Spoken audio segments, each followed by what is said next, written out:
literally a blithering 40-year-old idiot when it comes to trying to learn technology. Hi guys, I don't do this shit. I don't, I don't care about how much you guys stare at me, but I'm doing this for business. And I promised that I would do it when I was drunk. So then I had to do it. Hey guys, I hope you guys are having a great Friday the 16th? 17th? Not the 13th? So I'm just gonna wait and see how many of you assholes come in here. It's Friday, so make sure you pour yourself a drink. I'm having my classic vodka and what do we call it? Limoncello liqueur, which is French for lake water. And it's in my Madonna chalice for those of you who have been to Northern California and have had the opportunity to go to the famous 1960s campy fuck hotel on a horse ranch. I had the opportunity to go there this Easter to see John Waters. Nothing says eggs quite like John Waters, so that was a really good opportunity. So I don't really do these, but when I watch other people do them, they say they're going to wait till people come into the room. But today's a very special day, at least for me. For those of you who are asking if this hat is too tall, I'm with you. I'm not quite sure why it's this tall, but I saw it. It was made in China, and I bought it with money I saved from my allowance. Today has been a very hectic day, so I'm actually glad that we get to have a cocktail here for a little while. Shit always hits the fan when it comes to the House of Haunt and Sharon Needles in general. I sometimes feel like for the last 10 years, the karma taxman forgot to knock on my door and collect my karma coins. So it's been a rough day. It's been a rough 2 years, and I'm sure for many of you watching this, you can probably connect with that. And Sharon Needles fans, though I might not have the most, I have the best, and there is a commonology of being dented cans, but the good inside is just as good, if not better. But today is an exciting day because as maybe some of you have seen on Instagram and other social platforms, that the pre-save for my new single Absolute Zero off my for some of you much anticipated and you guys have been very patient for my upcoming record, Absolute Zero. Now, the single will be dropping in a week from now, and that also includes the video. So I thought I would connect with you guys, even though I don't want to start hawking my goods, because it has been a while since I've put out music. Now, a lot of RuPaul's Drag Race girls put out music. Some of it's really good. In fact, I like it all. And I'll be honest with you, the cheesier and more terrible the RuPaul Drag Race single is, the more I tend to invest in it. But when I won RuPaul's Drag Race 10 years ago, in fact, it's been a decade since I was the future of drag, all I wanted to do was to produce records and write music, because music, for me personally, has saved my life, and for people of my age category, kids from the 80s and in the 90s, music was kind of our only connection to fashion, queer culture, underground fantasies and stuff like that. And I grew up in a small town in Newton, Iowa, so I was never really nurtured into the gay lexicon of music. So, while, gay kids in bigger cities were listening to Britney Spears or Robin or Christina Aguilera, I was listening to My Life the Thrill Kill Cult and KMFDM and Ministry. But that's just because, I'm really dark. And since then, I've had the great opportunity to, of course, create my first record, PG-13, with songs like Call Me on the Ouija Board, and This Club's a Haunted House, and Dressed to Kill. And then I moved more into kind of a headier, ethereal, more mid-tone record of Taxidermy, because I met the man of my dreams that I knew I would spend my entire life with. And so I was so on a love high that that's what created Taxidermy, with songs like, Dracula and Dead Dandelion and Hollywouldn't. And then I kind of moved more into my grittier, darker roots and my love for, Genesis P. Origin, Psychic TV, and Front 242 and Marilyn Manson, and that's when I created Battle Axe, which was my more aggression record.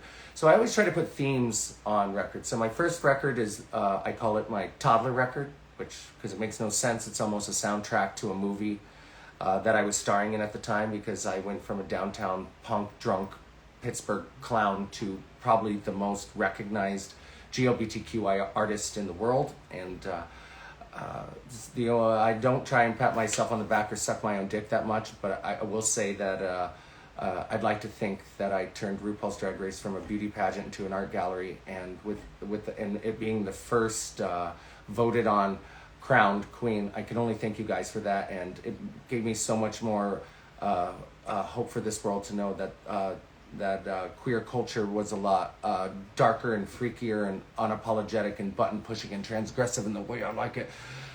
So my records, PG-13 was kind of a soundtrack of a baby, and then Taxidermy was my love record, and then Battle Axe was my violent record, and then I made Spoopy, which, thank you all of you for not buying it, but they all can't be winners. And that record was basically a record of my favorite campy Halloween classic covers. So that one was just more of a gift for all you Oh My Goth kids out there, and people who love Halloween. Because I always say, I'm the queen of Halloween once Elvira dies. You know what the difference between me and Elvira is? About 8.5 inches. Could be fatter.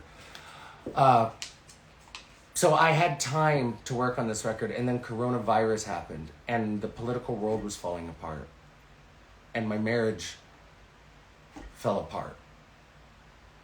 My reputation was being challenged by a psychopath. My best friend passed away. My mom got cancer. I was at a point in the summer of 2020, and of course this is all going on while the Black Lives Matter movement was making their voices heard. There was a point where I was waking up every day and wondering if I had fucking died and I was in fucking hell. And with my mom being sick and the person I never thought would ever be out of my heart and my bed was gone, and my friend passing away, I really turned back to music, and I realized that punk wasn't doing it, industrial wasn't doing it, metal wasn't doing it. What really did it for me was, because I love all genres of music, from Appalachian country folk music all the way to just noise music, the sound of static on a television set.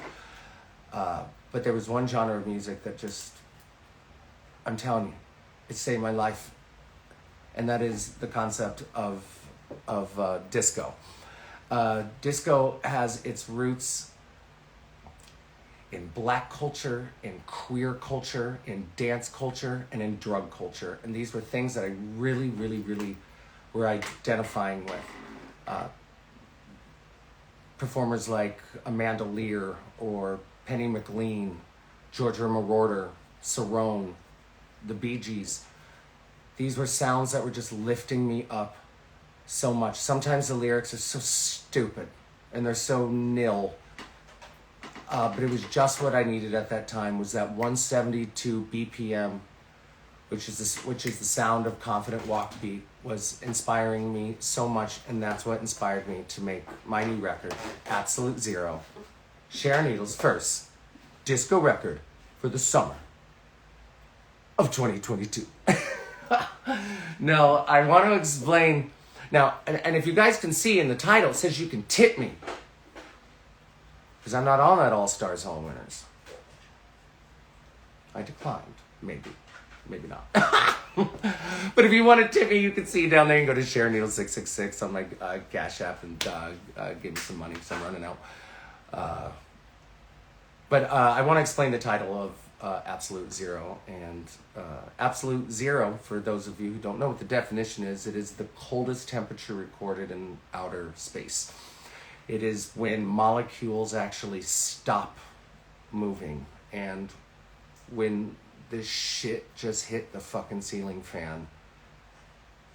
That's all I wanted was the calmness and the permanence of molecules just not moving. And I have an obsession with outer space. A lot of people are scared of outer space. It's where I want to go when I die. I want my body catapulted so I can see the cosmos. And so Absolute Zero became a spacey, disco-y title that sounded good, but also had that Sharon Needles natural darkness that was there. And for those of you who have pre-saved the first single, Absolute Zero, I'm going to let you know right now, it's probably one of the headiest, darkest things I've ever written in terms of something that is personal. I try not to invite a lot of you into the real me because, okay, boom, I scared you. Sharon Needles is an invention. She's not real. You know, anytime I see someone online who gets pissed off at Sharon Needles, I'm just like, you just got mad at a cartoon. That's really weird. Because she's just an invention. She's not a real She's not a real person. And if she is, then I may be considered dual-spirited, or as I like to call it, double-demoned. But it's a song completely written about me losing the absolute love of my life. Now, let me tell you guys something. When you fall in love with someone and you know it's forever, don't get that day tattooed on your ring finger. Tattoos are much more painful and expensive to remove than they are to add. So this song, Absolute Zero, is about me losing the love of my life and me absolutely losing my goddamn mind. It is the only ballad on this record, though, so don't feel too bad. I don't want to set your summer off with a big boo-boo heartbreaker, but it has references of New Order, Pet Shop Boys, a little bit of Joy Division feel to it, electronic mid-tone, very dark song, all in minor, so it kind of gives you those little boo-hoos. But when we did the whole record and we listened to all the tracks, we knew that reintroducing myself to you guys, the fans, or new fans, or just people that don't like me but like music, I needed them to know where I was coming from. I needed this song to be the black and white house that fell into the gorgeous rainbow disco of Oz. The video, I think, it comes out in a week. I think you guys will really like it. You know me, I turn a lot of looks. I like those goddamn Lady Gaga vignettes at the beginning, and this one's gonna make you particularly sick. when I wrote the opening of this, which I can't go too much into, but you'll see what I mean in a week if you make it by then. If you die, I'm sorry. Speaking of death, it does have a lot of death in this opener. When I wrote the opener for this, it seemed like a good idea if I only had to do it once. Well, after about 12 hours of doing it, I've never been more disturbed with my own performance in my entire career of doing disturbing performances. Again, if you guys are just checking in, if you click on my story or just go to my Instagram and see my last post, you can see where you can pre-save the song of Absolute Zero. Now, okay, enough about Absolute Zero. It's going to break your little heart. You're going to feel real bad for me. Nothing feels worse than being a bleach blonde twink past its prime who is known for shaving off their eyebrows and causing a whole bunch of Hollywood problems. I'll never love again.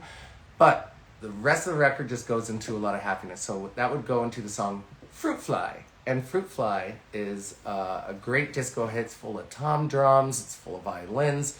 We use so much orchestration in this. It is not just a pop produced record. There is so much real orchestra instrumentation in this, just like how disco always was, which always made me wonder why people try to say disco is dead when disco actually has more instrumentation, vocalists, and writers than any other genre of music, but that's just the racism of radio in the 70s.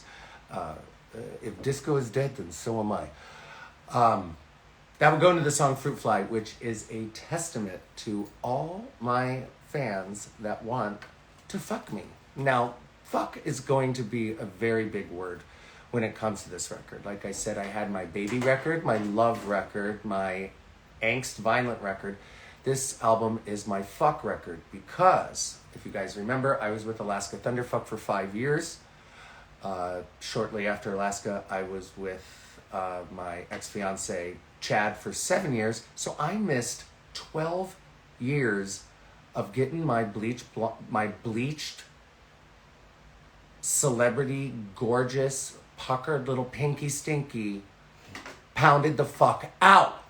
So once coronavirus was over and I had a chance to spread my wings and to spread my legs, and knowing that I was turning 40 this year and me thinking I would never make it to 40, I got really, really sexually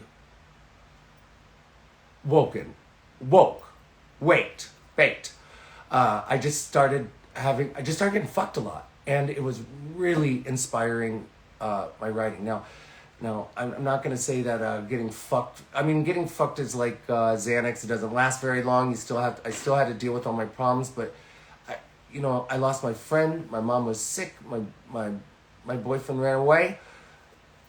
So I just thought it was my time to, and as a D-list celebrity, especially in the gay world, I thought no one could see me naked until I realized just how fucking good I looked. So I didn't care anymore, and I used to kind of be a sexual prude. So this album is a huge exploration of dance, blow, and getting fucked. And I suggest for all of you out there, this summer is the summer for that. So Fruit Fly is a song about all my female fans that want to fuck me and how much I appreciate it and how much I love it. It's never going to happen. I'm gay.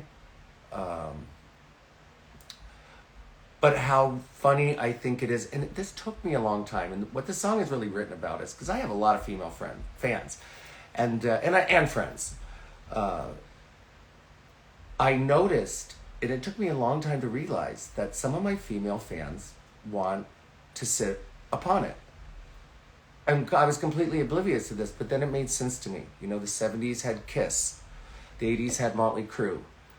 The 90s had Marilyn Manson. The 2000s had all those fucking emo bands that I didn't listen to because I was too busy being cool. And now this generation has female fans who are attracted to the sensitivity and the femininity of drag queens. And so that is what Fruit Fly is all about. Now, for those of you who don't know who a fruit fly, now there's two words. One is hag, which is F-A-G, hag. I know, me watching my mouth? Who have I become? And that usually is a woman who lives vicariously through the lives of gay men. But a fruit fly is a woman that gay men need, that we need. And I know so many of them. I see you every night in my audiences. I've met so many of you, and you are my fruit flies. You are not someone that needs to live vicariously through my stupid, shattered life. You are someone I need, and you are my fruit fly. So I hope you guys really like that song. Then I have the song, I Love You. It's my favorite title I've ever written because it is so tacky. I love you. It sounds like a Valentine. And I didn't really think I was going to do much with this song, and it has become my very favorite song on the record. And if you guys just hock enough money at me, I will single this song because it's my favorite song to perform. I can't go far too much in it, but what the song is about is for the last 10 years, I'll admit it, my ego got a little ahead of me. I was the queen of horror. I had a husband, I had a career, I was a celebrity, and all of that was challenged so fast. So then I started fucking a lot of people, and I realized that people would ask me, what is your kink? Like, what are you into? And, you know, I'm 40, so I'm just happy to have sex and sperm. And my kink is saying I love you when I'm getting fucked or when I'm fucking someone, even if I don't mean it. And I realized when I was getting on Grindr dates, I would look them right in the eye and say, I fucking love you. And they said no one has ever told them that before. And it made them come immediately. And I found it so interesting that queer people are so quick to find the most obscure fantasies to try to make people happy, but no one ever tells anyone that they love them.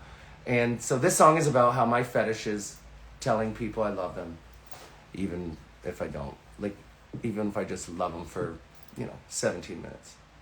If I'm drunk or on coke, I can go like an hour though. I have a song on the record called Size Queen, which is about my best friend who just celebrated her anniversary of dying the other day. She wasn't just my best friend, she was my cheerleader. She made photo books about me. Her name was Curiosity Killed the Cat, and I will say that name every single day. There's not moments that go by that I don't think about her. She also was 500 pounds. She was the whole goddamn neighborhood. She had the calories, she had the energy. And I've always, for some reason, have had an affection for bigger people, especially in the gay world, because we are such a visually obsessed culture that sometimes I find that our bigger brothers and sisters and those in betweenies and those who don't give fuckies unfortunately kind of miss out on some of the queer fun that we got to have. So I always have been surrounded, and I come from Iowa. Everyone is fat in Iowa. I mean, mine could be fatter, but ain't half of her.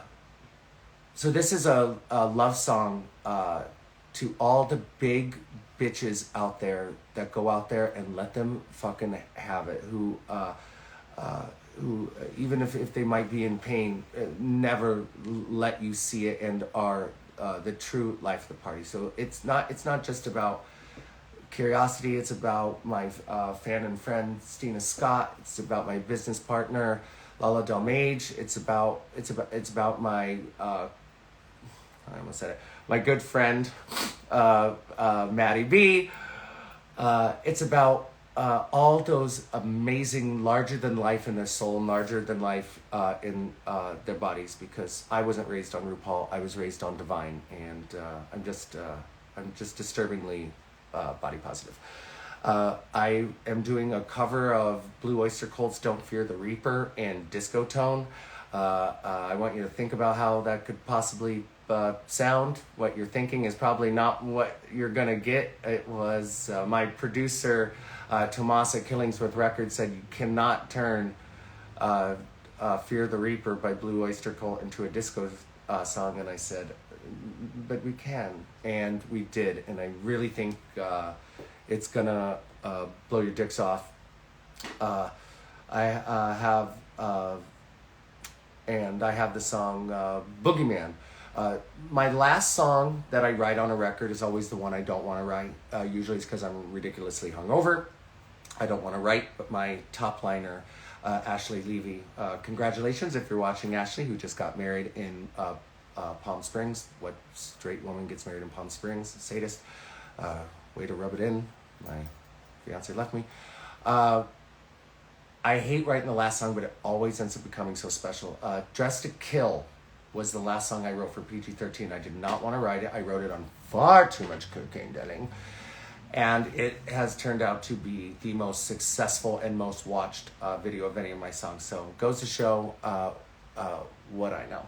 But Boogeyman is a song about bringing someone home. Oh God, it's like a theme here. It's about bringing home someone from Grindr that is so hot, but you hate their clothes. So you, half of me having a crush on people is the way people present themselves. I like funny people. I like good dressers. I can't fuck normcore. I can't do it. I can't fuck normcore guys. You have to be punk. You gotta be metal. You gotta be weird. You can be Nelly as hell, sis, but you rock and roll's a prostitute. You gotta put some lipstick on it, or no one's gonna want it. I like the paint job that people put themselves through. You know, I like their presentation and their swagger. So this song is about bringing someone home and hating their clothes, but it doesn't take that long to get them off. And then, you know, a beautiful body is a universal costume. So, and I can't say too much about this song either, but I rhyme the word John Travolta in it and cut, copy, Grammy. I'm not gonna suck my own dick too much about this record, so I'm just gonna let my producers speak for me when they said this is some of my best writing. Some of it heady, and some of it just dance floor, disco, cocaine, Studio 54, a mandolier stupid. And I think that's really what you guys need from me right now. I am famous for pushing buttons and getting my ass in trouble constantly. And this time I just kind of wanted to share a little bit more fun, a little bit more dance. Nothing makes me happier than dancing to goddamn disco records. And it doesn't matter if you think you're a good or bad dancer. Everyone can dance to disco. So I am pleading you guys now. I'm sorry? Oh yeah, sorry, I forgot a song. Sorry, thank you. My business partner, Lala, is behind here. Thinking I know how to read. You have to use drawings next time, though. And I forgot. The second single on this record is a song called Flamin' Hot. Now, this song is a dance. This is going to be a dance floor classic. When I'm dead and thrown in the woods to become some kind of mushroom society, this song will live on forever. This song is the Mighty Real Sylvester. This song is More Than a Woman, Bee Gees. This song is Hot Stuff, Donna Summer. This song is so addictive. It's like crack, but like without fentanyl. Think about that. Cheers to that.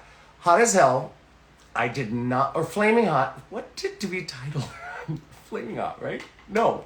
Hot as Hell. Okay. The Cheeto. It's either Flaming Hot or Hot as Hell. And this is just because, is it? It's Flaming Hot. It's Flaming Hot. Okay, it's Flaming Hot. Okay, I'm going to agree with you. Sorry, me and my management team went back and forth what we were going to call this. Now, this song is one of those famous songs, like if you know my song Brain Dead from Taxidermy. It was one of those songs I wrote because I was so hungover and I did not want to write. Well, my top liner, Ashley Levy, does not accept hangovers as an excuse not to show up for work. There's also no excuse for me to be wearing this much under eye concealer. I look like a mole. I just wanted to look cool. But Flaming Hot or Hot as Hell, you go with either one you want. Was when I was writing with Ashley at the Production Entertainment Group offices in Burbank, and she was eating Flaming Hot Cheetos. Now, I don't know about you guys, but when I'm hungover, I can't smell anything. And she's just munching away with her sticky little red, rotten fingers, blowing her Cheeto Banshee death breath all over me. And she goes, "You have to put a title down today." And I said, "Flamin' Hot. It's hot as hell." And the song is about being in a really, really hot discotheque and being so, so hot that once you hit that limit of sweatiness, you don't even care how you look, and just dancing the night away with a boy or a girl or whatever, or whoever, or a dog or a helicopter or a crab, a giant fucking crab. Don't bring up the crab, Lala. So that's that. I think that's the full discography of this record. And again, if you guys can just click in the link in the last post here on Instagram, you can pre-save the song. The video will be out for a week, and because I love you guys, and feel free to tip me right down there at Sharon Needle 666 at Cash App or however the future fucking works. I need money. You're all making drinks too famous. But I'm gonna take some. I think we covered it all, didn't we? I think I did pretty good. Yeah, I did all right. We're going to take some questions, and Lala's going to feed them to me. Did we already get some of those on there? Or if you guys have any questions, you can put them down. Preferably more music-related or album-related, or any questions you have about disco, the history of disco, or anything about disco. I'm going to start with a simple question. Will there be music videos accompanying any of these songs? First question, will there be music videos coming? I think we went through that. We already have 2 in the can. Now, you guys have to realize coronavirus really put an unlubed dick in my fruit salad. This album has been almost done for 2 years. I've been sitting on this baby for 2 years while I've been watching my compadres in the music industry come out with disco record after disco record. When I'm telling you, I had this disco fantasy first in the future of disco. But yes, we have 2 in the can already, and that's for Absolute Zero and Flaming Hot. It might possibly become Hot as Hell. I don't remember. And hopefully, depending on how much you guys love it and how much coins I can get, because that shit's expensive, hopefully we can push it more, because this record just makes me so happy. And it's time for us all to heal and just be happy and stop being such little assholes and dance. Whoa, I just spilled all over me. Someone asked, what did John Waters say to you? I think they were talking about the Madonna Inn, and although we did not speak to John at the Madonna Inn, I thought you might want to answer by telling the story you told me about the other time you met John Waters. What John Waters said to me at the Madonna Inn. Well, John Waters is a real celebrity, not like me. I'm a celebrity impersonator. So we didn't get too close. It's kind of like you had to pay a little extra, I think, to get a little quick pick with him. But I met John Waters so many damn times that I don't think there's much you could tell me that I don't already know. But I did. The first time I did meet him, I was wearing a shirt that says "I love Dexter Fishpaw," because Kenneth King, who plays Dexter Fishpaw, the Baltimore Foot Stomper, I think is the hottest person in cinema. And he told me that he was now currently 350 pounds, but that his son looked exactly like him. So if Kenneth King's son, if you're watching this right now, hit me up. I'm hot as hell. Fuck, dude, I'm about to come. Any other questions? But then what did he say to you about Tammy Faye when you asked him if you would ever make Tammy Faye? Oh, well, he's told me so many things that I didn't know which one you were referring to. I met John Waters another time, and I said I loved how he took out of work or kind of past their prime actors, whether it be Tab Hunter or who robbed the bank, who got the Stockholm Syndrome, or Tracy Lords, or he likes to work with kind of past their prime or under the radar. Patricia Hearst. Patricia Hearst. So I told him, would he ever consider casting Tammy Faye Baker in a film, and he said that he absolutely hated her. Look who's laughing now. Academy Award. first. Oh, which way is Tammy? Oh, there it is. Oh, there's my new mom tattoo. If none of you have seen it. Isn't that cute? It's pink for Breast Cancer Awareness Month. I just really liked this question. When is the Berlin Techno Sex Dungeon record? When is the Berlin Dungeon Techno Sex Dungeon record coming up? Well, thank you for asking. You want a little bit of ball gag Lords of Acid fantasy. I'm dressed for. I'm assuming you brought that up just because how I visually look in tacky fishnet muscle tees, leather vests, and a hat that may or may not be proportionately too big. But I don't know. Right now, I'm just focused on motherfucking disco, because disco's not dead, and neither's my career. People are asking about All Stars, if you're going to tour, if this is going to be released on vinyl or CD. Oh, lucky you kids. Now, a lot of you have been collectors of my work on vinyl in the past, and I know some of you are disappointed that Taxidermy never was released on vinyl, which is something we're thinking about. But Absolute Zero is absolutely being released on vinyl. And pre-sales are actually coming up very soon. And, oh, bish, when you see this artwork. Oh, when you see this cover. It's a perfect time for it, too, because it's nothing but rainbows. I can't go too far in it, but I've really been into rainbows lately. There were some questions about if you would do a documentary, and some people asked, are you gay? When you were talking about fruit fly. Someone asked me, have I ever considered doing a documentary? I want my story to be told when I'm dead. The only problem is my friends are either older or drug addicts, so they're dropping like fruit flies, so no one's going to be around to tell my story. I don't do well in front of... if someone made a documentary about me, they would have to have hidden the cameras all around me for 2 years and never have told me they're there. I respond too well to the machine. I'm too aware. I'm aware right now. Like, I'm probably not even being... I don't even know how authentic I am when I'm staring exactly at myself in my cracked iPhone 11. And someone asked if I'm gay, and I'm gay. Yeah, I'm gay. Really gay. Do you want to answer any more questions? Yeah, any other questions we have before we wrap it up here? Just a lot asking if you're... Oh, would you write a book? I would write a book if I knew how to spell. I did come out with a book called Share Needles and Cursed... Not quite sure what it was. I didn't write it. It just has my name on it. It was a choose your own adventure book. I'm just not... I just don't know how much I want you to know. I don't...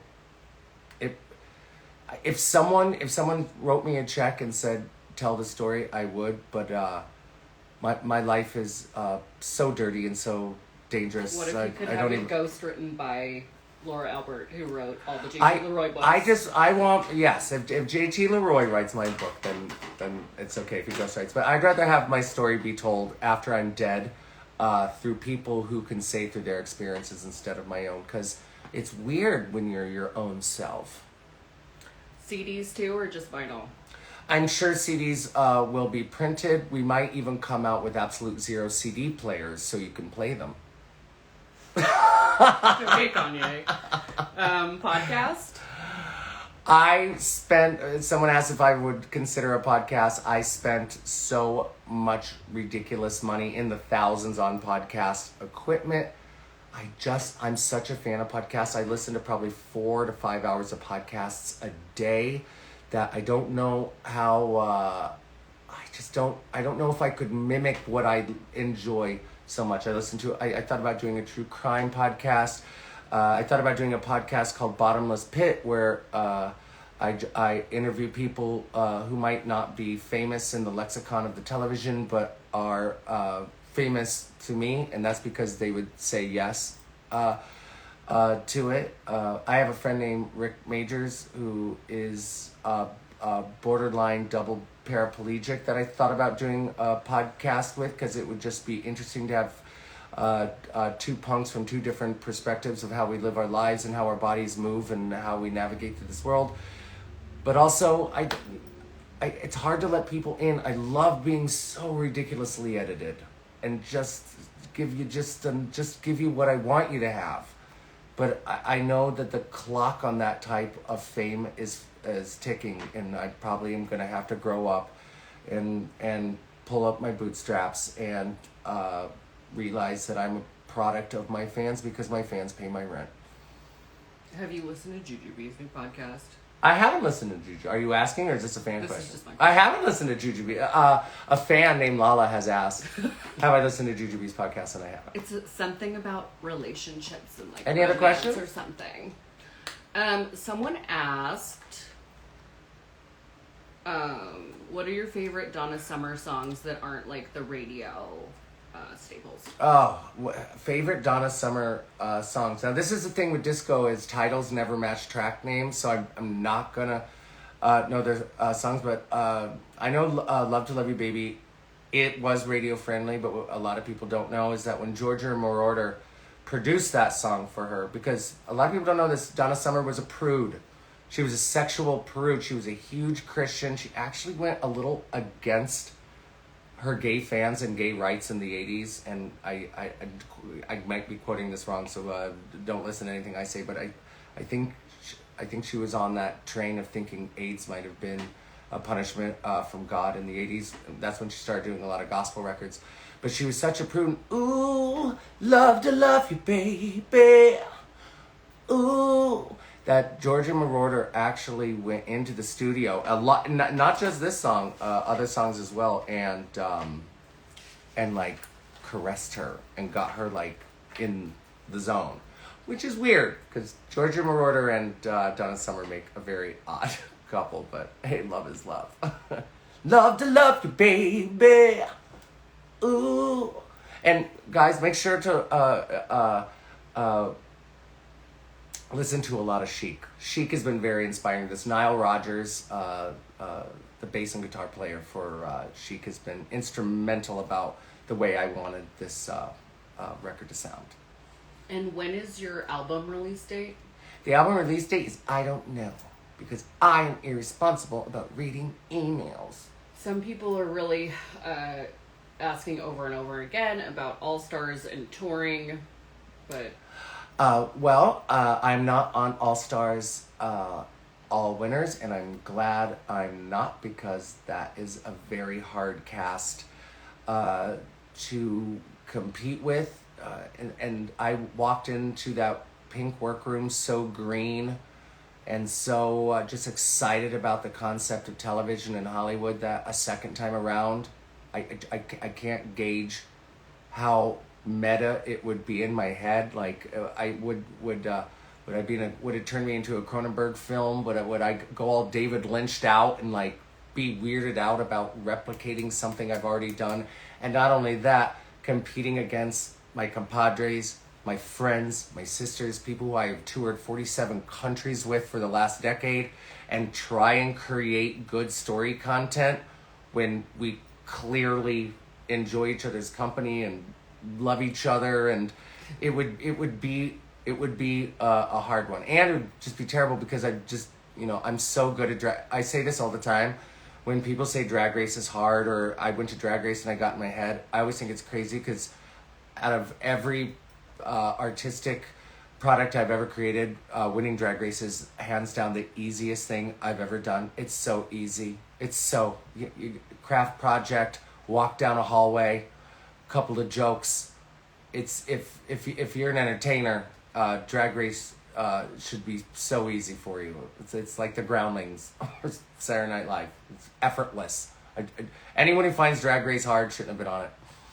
Jackie Beat is asking, do you love me or not? Jackie B, I do love you, and I want you to know that I just did a show in Albuquerque, New Mexico, and I got a text from someone saying that they were Mistress for Micah, and it turned out it was.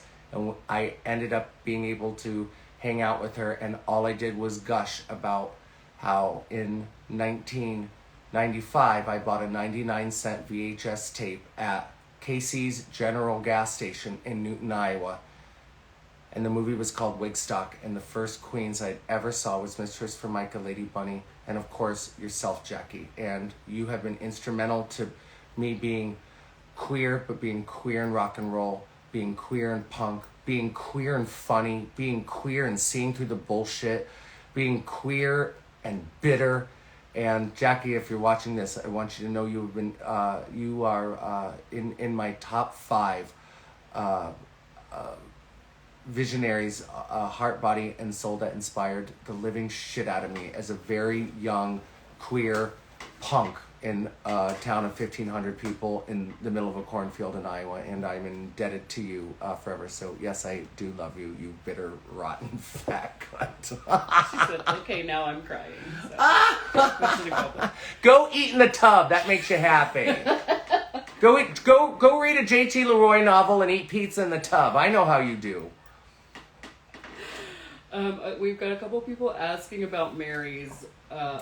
Are you involved, and when are we opening? People are asking about Mary's, which I'm actually sitting in the apartment above Mary's. And for those of you who don't know, me and my business partner, Lala Del Mage, purchased a down and out, busted up gun violence bar right here, slap in the center of Bloomfield and Garfield in Pittsburgh. It was a labor of love for me to always have a show bar that reflected what I've always wanted to see in a bar.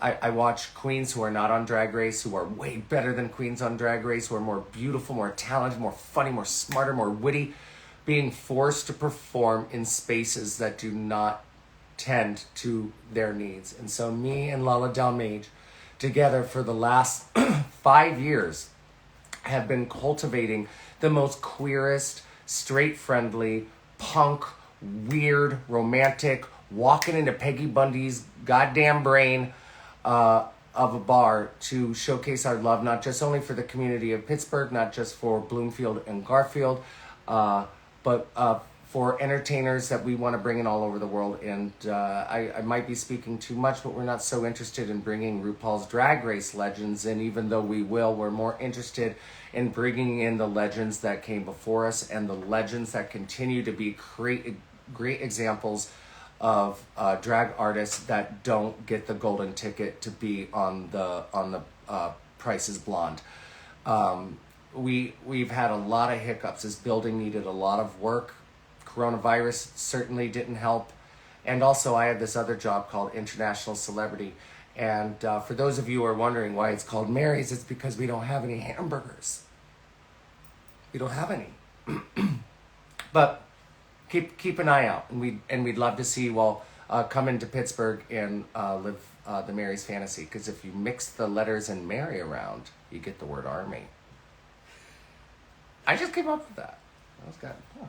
I think we'll take one more. We'll be good here. By the way, for those of you just tuning in, please click the link on the last Instagram post to get the pre-save for the new single Absolute Zero off my Disco Georgia Marauder chic, now that is Amanda Lear inspired summer disco record. And feel free to tip Sharon Needles at SharonNeedles666 at cashup.com because I don't have any money.